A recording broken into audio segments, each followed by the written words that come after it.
Shabbat Shalom, amigos do canal Israel no Caminho. O canal que quer ver todo Israel no caminho, na verdade e na vida. Seguindo o caminho, ouvindo a verdade e recebendo a vida. E vida em abundância. Eu sou Miguel Malak, aqui em Israel, conhecido como Michael Malachi, e estou com Sam Stachover em São Paulo e Rubens Cherbaski no Rio de Janeiro, uma cidade maravilhosa. E hoje a paraxá é Hayé Sara, e viveu Sara. Sara viveu 127 anos. Quem vai começar a falar de Hayé Sara é você, Sami. Shabbat Shalom, pessoal. Um Shabbat de muito Shalom na Parashá Hayé Sará. E, de fato, é uma Parashá que fala sobre o como viveu Sara. Mas é curioso que essa Parashá, além de como viveu Sara, ela tem um conteúdo bastante diferente, porque ela fala de vida. E eu queria pegar um pedacinho. A Parashá começa em Bereshit, Gênesis 23, 1 a 25, 18. A Haftará é em 1 Reis, Malachim Aleph, de 1 a 1:31. E o Brit Hadashah é Coríntios, 1 de Coríntios 15, 50 a 57. E o Salmo é 45. Mas eu queria ver com vocês um trechinho curto de 3 versículos em Bereshit 24, Gênesis 24, versículos 50 a 52. O cenário é que Eliezer, o mordomo de Abraão, vai em busca de uma esposa para Isaac. E este mordomo chega até a família original de Abraão, na Caldeia, e eles não conhecem Jesus, não conhecem o Eterno, não têm a menor noção de nada. E o diálogo começa quando Eliezer contou para todos eles como é que era a vida de Abraão, que tinha saído da casa deles para se estabelecer no lugar que Deus indicaria, como é que Deus abençoou Abraão em todas as coisas. E ele dá o testemunho de como foi que Deus levou Eliezer até a casa de Labão para encontrar a esposa de Isaac. E o diálogo começa no versículo 50. Então responderam Labão e Betuel, o irmão de Rebeca e o pai dela, que dizem: isto procede do Eterno. Nada temos a dizer fora da sua verdade. Eis Rebeca na tua presença. Toma e vai-te, seja ela a mulher do filho do teu senhor, segundo a palavra do Eterno. Tendo ouvido o servo de Abrão tais palavras, prostrou-se em terra diante do Eterno. Gente, eu acho de que testemunhar é realmente contar as maravilhas que Deus faz em nossas vidas e como este Deus maravilhoso que nós temos, ele opera para que nós possamos viver as coisas maravilhosas que ele já preparou para nós.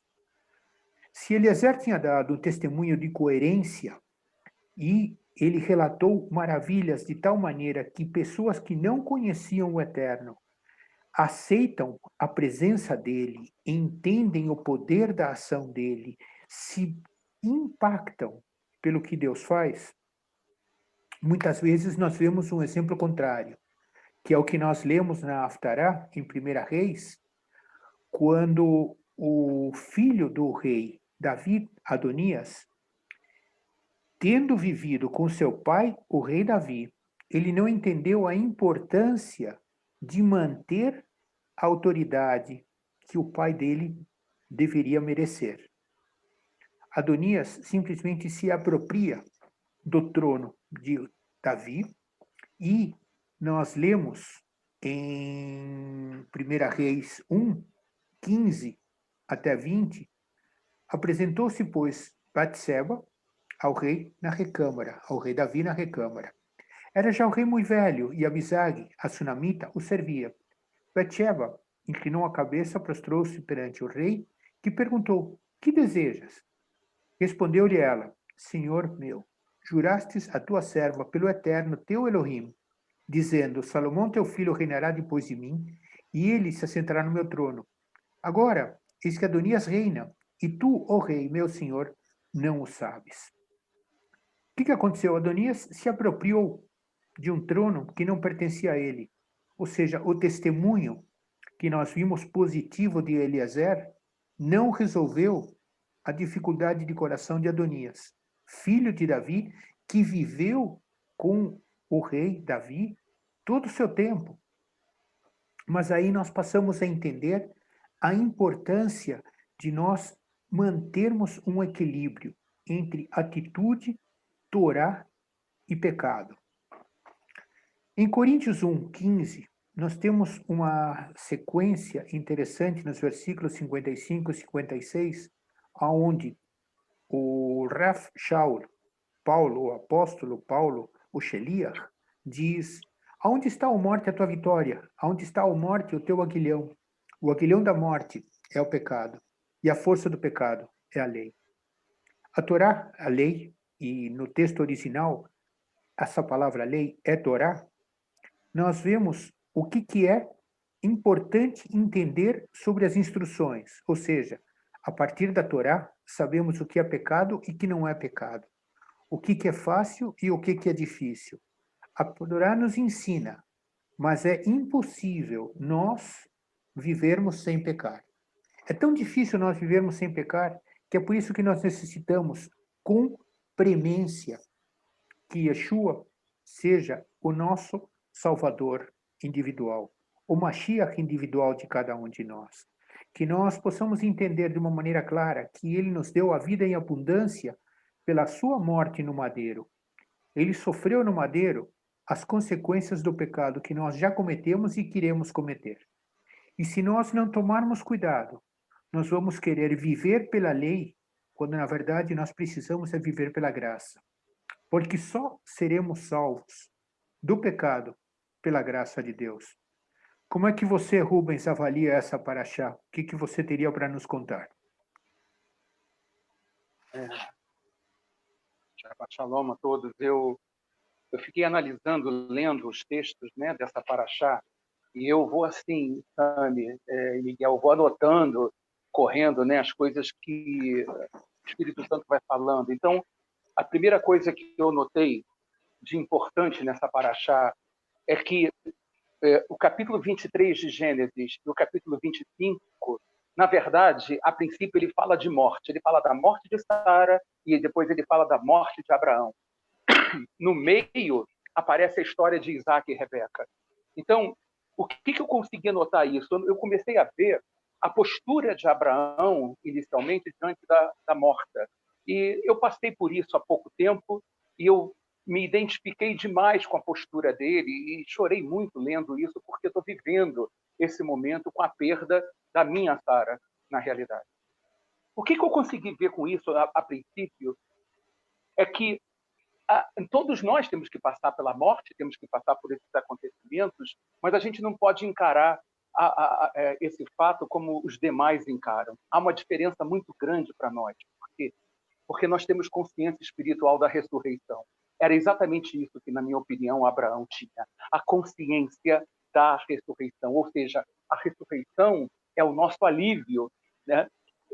A palavra de Deus diz lá em 1 Tessalonicenses 4,14, assim, eu anotei aqui: pois se cremos que Jesus morreu e ressuscitou, assim também Deus, mediante Jesus, trará em sua companhia os que dormem.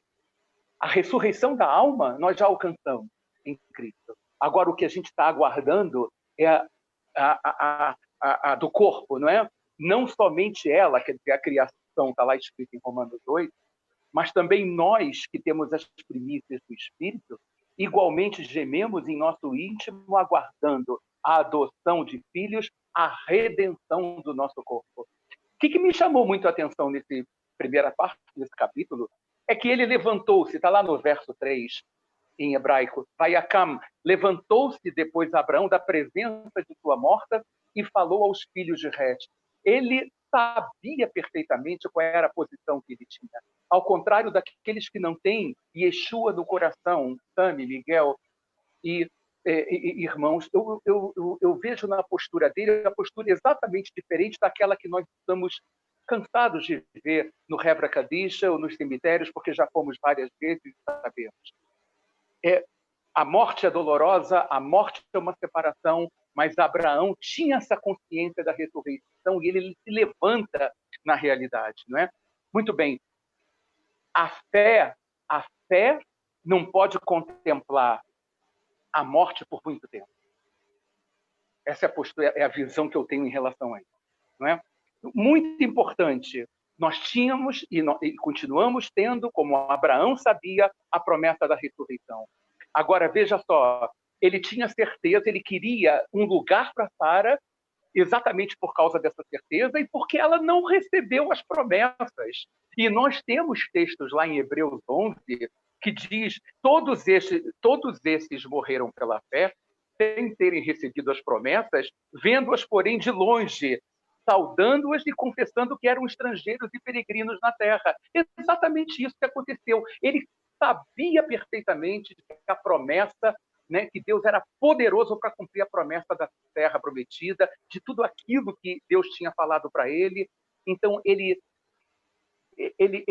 conseguiu encontrar paz ao enterrar a sua morte. Ele sabia que ele era estrangeiro na realidade. Essa é a visão que eu tenho dessa parte de Sara. Quando eu vou para a parte de Abraão, porque o que mais me chamou a atenção nesse capítulo de 25, Gênesis 25, de 1 a 18, foi o verso 5, onde Abraão diz que tudo aquilo que ele possuía, ele deu para Isaac. Isso, para mim, é fundamental nesse capítulo. Por quê? Porque a palavra diz lá em Gênesis 21, e é confirmada em Romanos 9, que nem por serem todos descendência de Abraão, todos são seus filhos, mas em Isaac será chamada sua descendência. Nós somos chamados porque somos descendência de Isaac. Isso é fundamental, porque ele teve outro filho, ele teve Ismael como filho, mas em Isaac não foi sem propósito que o Espírito Santo escreveu no verso 5 do capítulo 25 de Gênesis. Tudo aquilo que Abraão tinha, ele deu para Isaac. Então, isso para mim foi o que mais me marcou nesse texto da Paraxá. E eu vou sair desses dois textos de morte, então, de Sara e de Abraão, e eu vou direto para a vida, eu vou direto para a ressurreição, eu vou direto para a vitória sobre a morte, que é o texto de 1 Coríntios 15. Lá em 1 Coríntios 15 é o oposto exatamente daqui. Por quê? Porque aqui fala da ressurreição.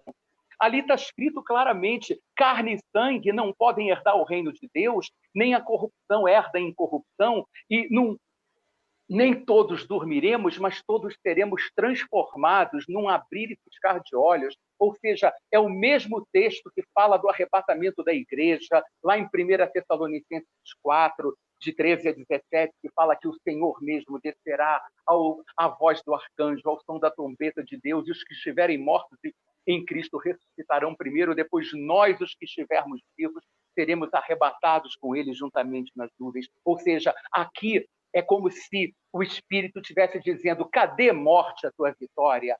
Você não era o rei da cocada preta, você não era o rei do pedaço, mas agora o rei do pedaço sou eu, por causa da cruz de Yeshua, por causa da cruz de Cristo nós vencemos. No tocar da última trombeta, não vamos confundir aqui com a sétima trombeta lá de Apocalipse, que é uma outra história, mas a verdade é que esse capítulo fala exatamente das promessas que Deus tinha falado para Abraão. Aqui fala da ressurreição e da vitória de Cristo na cruz. Quando a gente vai, então, volta para Gênesis 24, ali é uma coisa tremenda, a riqueza que a gente tem ali naquele texto, Tami, Miguel, amigos. Por quê?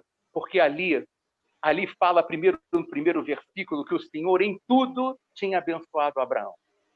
Segundo, muito importante, é o que representa cada figura desse texto em relação ao que simboliza, o que aponta cada um deles para a nossa realidade, para a realidade espiritual. Veja só que o servo era o mais antigo da casa e governava tudo aquilo que Abraão possuía. Nos versos 3 e 4 diz assim: não tomarás para o meu filho dentre as cananeias, mas irás à minha terra, e dali tomarás mulher para Isaque. Isso nos remete ao fato de que o servo aponta para a pessoa do Espírito Santo, que o servo mais antigo é uma prefiguração daquele que sempre esteve com Abraão, exatamente como o Espírito na eternidade sempre esteve com o Pai e com o Filho, e que ele passeia pela eternidade também. Por que eu digo isso? Porque ele voltaria ao passado, à terra dos antepassados, para buscar uma esposa para Isaac.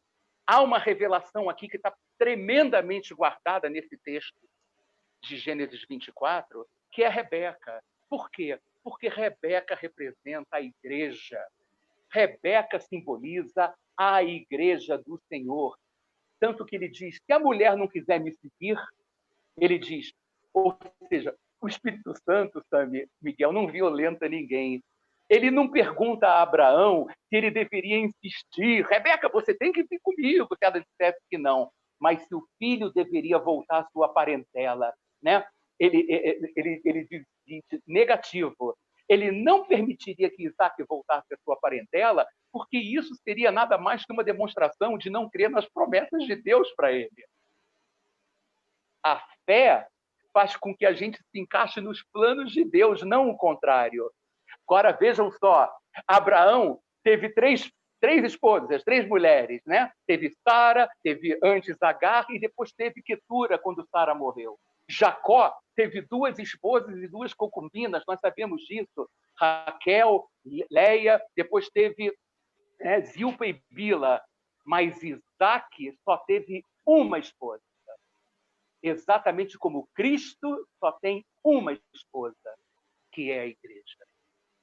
Veja, a palavra diz que antes que acabasse de orar, no verso 15, não é? Antes de acabasse de orar, a resposta de Deus já tinha sido dada a ele. Olha, se eu chegar e falar, e se a mulher pegar o cântaro e colocar no poço, antes dele falar qualquer coisa, a mulher já vinha, a Rebeca já vinha, já colocou, já estava com o cântaro. Por quê? Porque aquilo era a vontade de Deus, as nossas orações, as nossas, né, a tequilá, quando ela começa inspirada pelo Espírito de Deus, Deus já respondeu. Antes delas chegarem como incenso no incensário de Deus, Deus já respondeu. E outra coisa, veja só no verso 17, que coisa tremenda.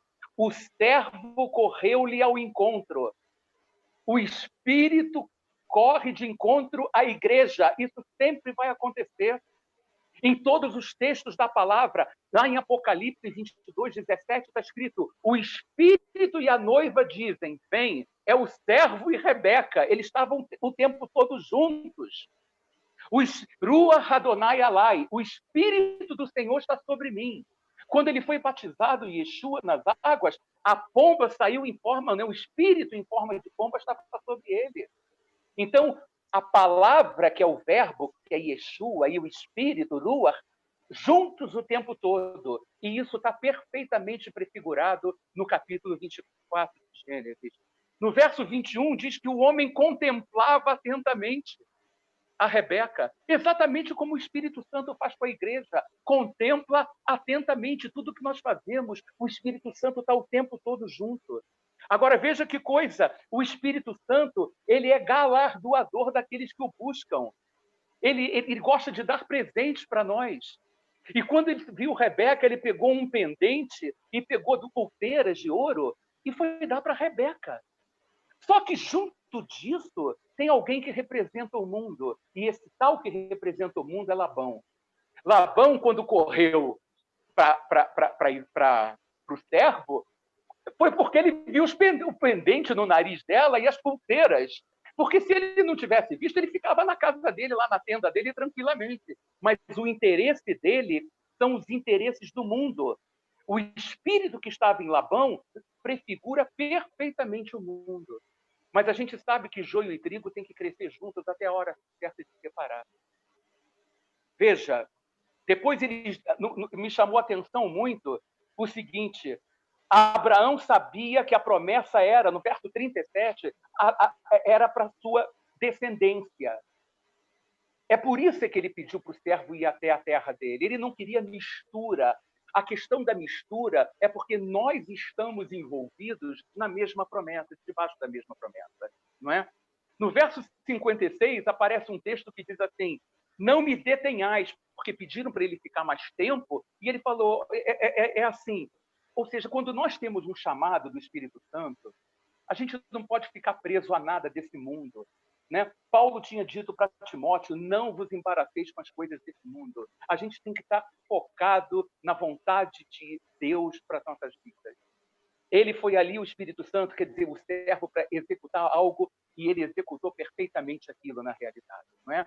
Então, essa é a grande prova de que Rebeca aponta para a igreja. E aí você vai para o Salmo 45, antes de eu tentar falar rápido aqui, vou tentar ser breve, o máximo que eu puder, mas é um masquil, né? É um masquil, na verdade, quer dizer, é um termo incerto, mas fala de um poema contemplativo, fala de uma canção didática, onde ele diz no verso 2 do Salmo 45, tu és o mais formoso dos filhos dos homens, nos teus lábios se extravasou graça. Isso é o Mashiach.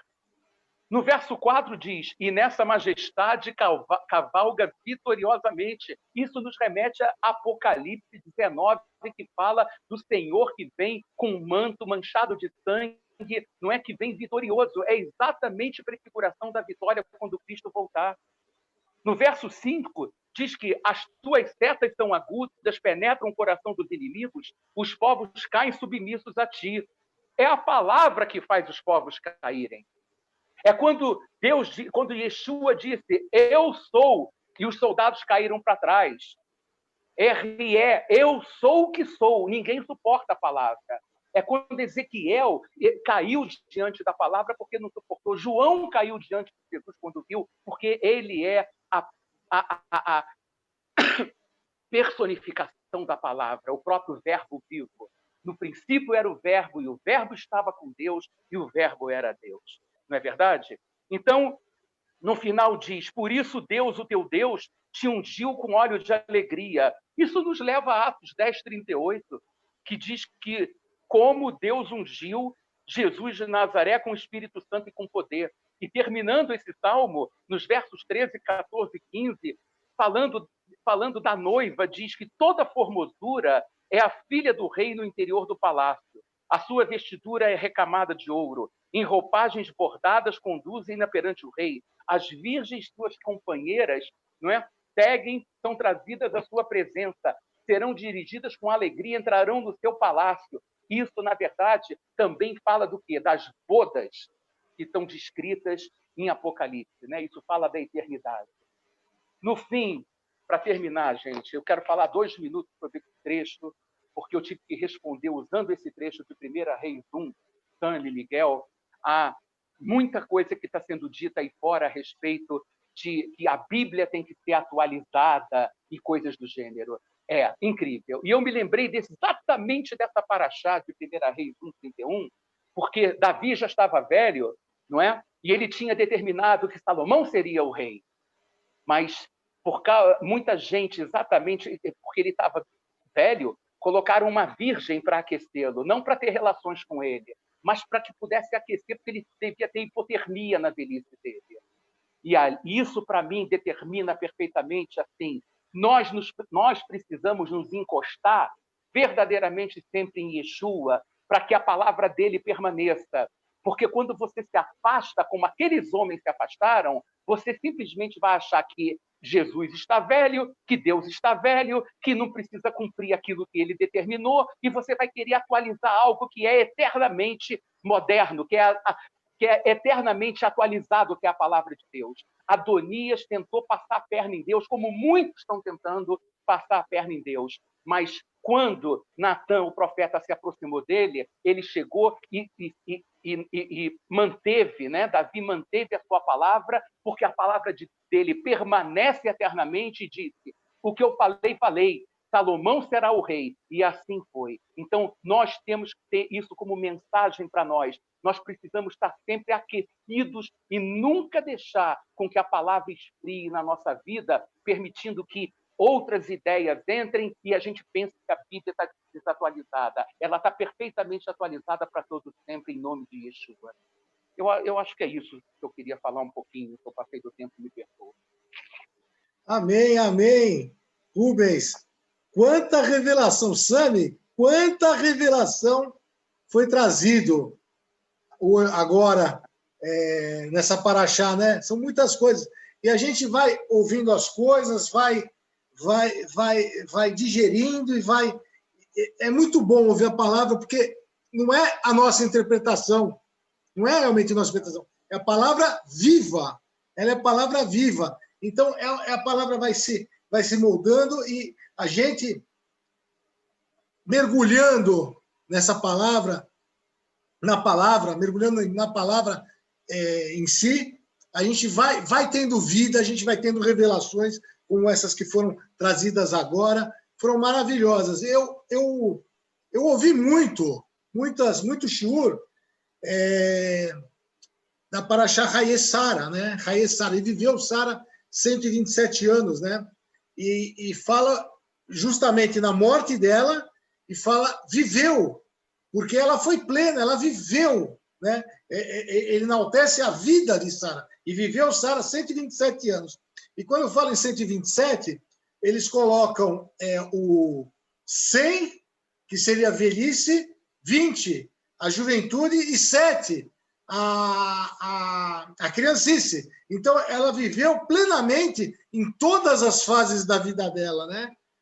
É isso que a gente ouvia no shiur, né? Na sinagoga, quando eu frequentava, quando tinha o shiurim, né?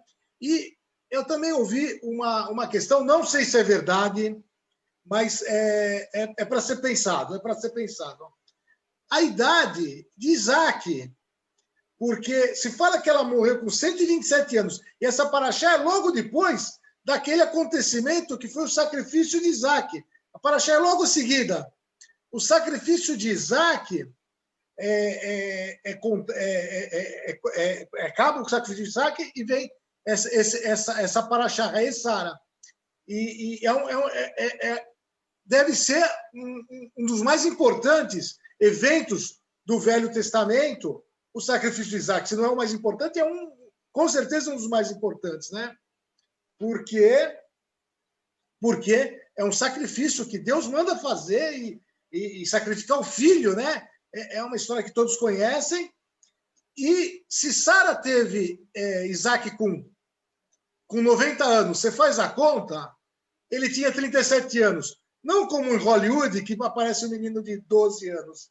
Ele tinha 37. Por que também? Porque se Abraão leva um menino de 12 anos ou de 10 anos para o sacrifício, ele domina o menino. Mas o sacrifício também é de Isaac. Isaac deve ter falado, Deus te pediu isso? Amarra minha mão, porque eu posso, um rapaz de 37 anos, o seu vigor físico, para um senhor de 100, vocês vão de convir que ia ser difícil esse senhor dominar o rapaz, né? Então, o sacrifício é de Isaac. Ele pediu isso, vamos fazer. Foi a fé de Abraão e a fé de Isaac também, se realmente foi nesse contexto da idade dele de 37 anos. Porque tem muito a ver ele amarrar a mão para nem ter uma reação para servir de corbã perfeito, porque ele é um tipo, uma tipologia, Yeshua. Yeshua, com 33 anos, foi também.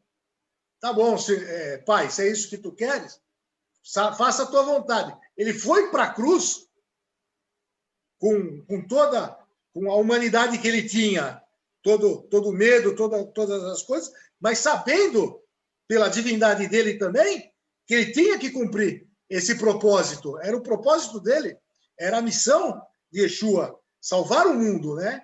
Ele é a única pessoa que podia ter feito isso. Mesmo porque ele era divino também. Além de humano, ele era divino. Então, é uma questão a ser pensada. Não sei se realmente ele tinha 37 ou se ele era que nem em Hollywood, era um menino de 10 anos. Mas a versão dos 37 anos, e ele se entregando, eu vejo muito mais sentido, né? Não era um pai. Por quê? A fé de Abraão foi tão grande porque ele podia tentar dar o golpe e no último minuto desistir também. Não vou fazer isso. Então, provavelmente, ocorreu o ato e, de alguma forma, Deus proveu o cordeiro, como proveu no Egito e como proveu o cordeiro Yeshua, o cordeiro para os nossos pecados. Então, provavelmente, deve ter tido até a ressurreição de Isaac, porque Deus poderia ter feito isso. Cortou, ressurgiu e veio o cordeiro. Quer dizer, Deus pode qualquer coisa. Há alguma coisa impossível para Deus? Ele já tinha falado para Sara, não há nada impossível. Então, qualquer que for o que quiser que tenha acontecido, que tenha ocorrido, Deus pode todas as coisas, né? E aí vai para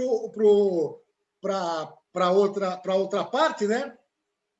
Que Abraão compra o campo de Macpelá. Tem 3 lugares que tem a compra, né? Abraão compra em Hebron, Jacó compra os terrenos em Siquém, e Davi compra o terreno do Monte Moriá, hoje é o Monte Moriá. E incrível que esses três locais hoje são da autoridade palestina, tanto Hebron quanto o Siquém, que é o Genabus, e o Monte do Templo, né? E foi comprado com dinheiro. Davi comprou, Abraão comprou e Jacó comprou. E ele insiste em pagar essas terras. E é costume nosso, até os dias de hoje, comprar o terreno que nós vamos usar na nossa eternidade, quando nós vamos enterrados. É um costume até hoje, lá no Rebra Kadishá, você geralmente compra em vida, para não depender de ninguém, como Abraão ensina aqui, né? Então, já é um ensinamento e é um costume desde Abraão, comprar essa terra, né? E ele insiste em comprar, né? Insiste em comprar. Aí vai no verso seguinte, que é o 24, o Eliezer, ele vai para Naor, na Mesopotâmia, para a parentela, né, de Abraão, para procurar a noiva, para achar a Rebeca, né? Em Gênesis 24, 27,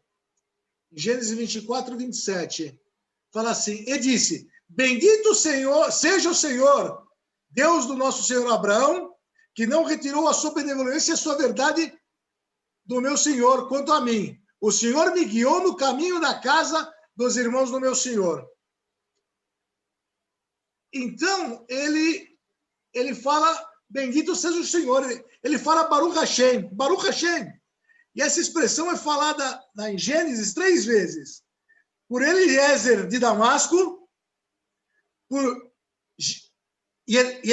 Jetro, o sogro que é um midianita, e por Noa. Ou seja, nenhum dos 3 eram judeus. Noa é antecessor, nenhum dos 3 eram judeus. O bendito Baruch Hashem sempre foi dito por um não-judeu, pelo menos em Gênesis, né? Isso é incrível, né?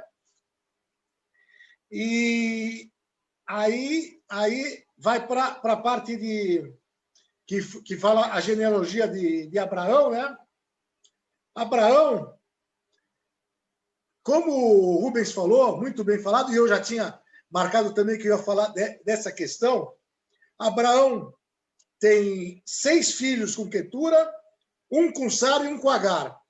Ele teve 3 mulheres. Jacó teve 4, 6 filhos com Lia, 2 com Raquel, filhos homens, 6 com Lia e uma mulher, né? 2 filhos com Raquel, que é Benjamim, José e Benjamim, 2 filhos com Bila e 2 filhos com Zipa. E realmente, Isaac só teve uma mulher. E ela era estéril e ele teve 2 filhos. Ele teve 2 filhos, Jacó e Esav. Isaac teve 2 filhos, Jacó e Esav. Né? Um é Jacó, que é pai de Judá, pai da genealogia, que chega em Yeshua. E outro é Esav, que é o antecessor do anticristo. Ele é antecessor de Herodes, ele é intercessor de Ramã, ele é intercessor de todos os que foram anti-Deus. E o anticristo vai vir da raiz de Esav também, como está escrito, né?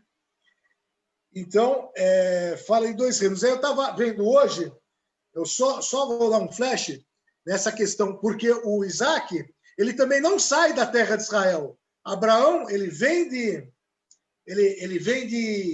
Ur dos Caldeus e passa para o Egito, depois volta. E Jacó também. Jacó vai para o Egito, volta. Jacó vai para Ur também, volta. Isaac não. Isaac fica na terra, em Israel. Isso é uma tipologia de Yeshua, porque Yeshua, como você tinha falado, casa e não sai de Israel. Ele fica sempre em Israel. Ele está sempre em Israel. Ele está sempre com o povo na terra, que Israel, a tipificação de Israel seria o terreno de Deus, a casa de Deus, né? E a tipificação da esposa seria realmente a igreja, né? E aí eu vou ler aqui em Gálatas, que eu vi, Gálatas 4, eu vou só, Gálatas 4, de 28 a 31, rapidinho. Vocês, irmãos, são filhos da promessa como Isaac. Naquele tempo, o filho nascido de modo natural perseguia o filho nascido segundo o Espírito. O mesmo acontece agora. Mas o que diz a Escritura? Mande embora a escrava e o seu filho, porque o filho da escrava jamais será herdeiro com o filho da livre. Portanto, irmãos, não somos filhos da escrava, mas da livre. A escrava é o pecado. E vai muito, e o filho da escrava é tudo o que vem com o pecado, né? E nós somos filhos da luz. Nós somos filhos do filho legítimo, né? O filho legítimo é Yeshua, e nós somos seguidores de Yeshua, estamos no passo e cremos na ressurreição dele, então somos filhos da luz, como é dito, né? E fala muito, aí depois a gente vai para como foi falado também muito bem pelo Sam e pelo Rubens, né? Na Haftará, Adonias, ele usurpa o reino. Ele usurpa o reino. O rei estava vivo. O rei não tinha nem falecido. Ele já usurpou o reino. E Davi fala para ele... Bom, é uma guerra de reinos. Estamos falando em guerras de reinos. Mesma coisa com Esav e Jacó. Mesma coisa com a questão de Ismael e filho da escrava, espiritualmente. Ismael é espiritualmente. Mas Esav já é até carnalmente, porque o anticristo virá da raiz de Esav. Então, espiritualmente, são dois reinos. É reino dividido, são dois reinos. Você não pode servir a dois senhores, são dois reinos aqui. Tem um reino e o outro reino. São dois reinos. E na Haftará mostra exatamente isso. Adonias usurpando o reino que não era dele. O pai estava vivo e o pai já tinha falado. O reino é de Salomão. Então, são dois reinos. Aí a gente vai para 1 Coríntios. Eu vou ler aquele trecho justamente que vocês marcaram, que também fala em reinos, né? Em 1 Coríntios 55 a 57. Onde está a morte a sua vitória? Onde está a morte o seu aguilhão? O aguilhão da morte é o pecado, e a força do pecado é a lei, a Torá. Mas a graça de Deus, que nos dá vitória por meio de nosso Senhor Jesus Cristo. Ou seja, ele fala do reino eterno, do reino de Yeshua. É o reino... É a eternidade, é o reino eterno, o reino de Yeshua. Então está falando de dois reinos. Há um reino que é o reino eterno e há um reino que é do inimigo, que quer te puxar para baixo, sempre. E quando a gente vai para para Salmos 45, a gente também fala, como o Rubens falou também, toda aquela questão que aponta para Yeshua, que fala do trono de justiça. Fala do trono de justiça. Quem é o trono de justiça? É Yeshua. É Yeshua. É o trono de justiça. Temos dois reinos. Temos dois reinos. A escolha é nossa. Ou você escolhe um que é vida e vida em abundância, ou você escolhe outro que é a morte. É isso. É isso. Shabbat Shalom, amigos. Shabbat Shalom, até o próximo Shabbat. Obrigado por acompanhar o nosso canal. Comente e divulgue. Divulgue nosso trabalho. Shalom, Shalom, Shabbat Shalom.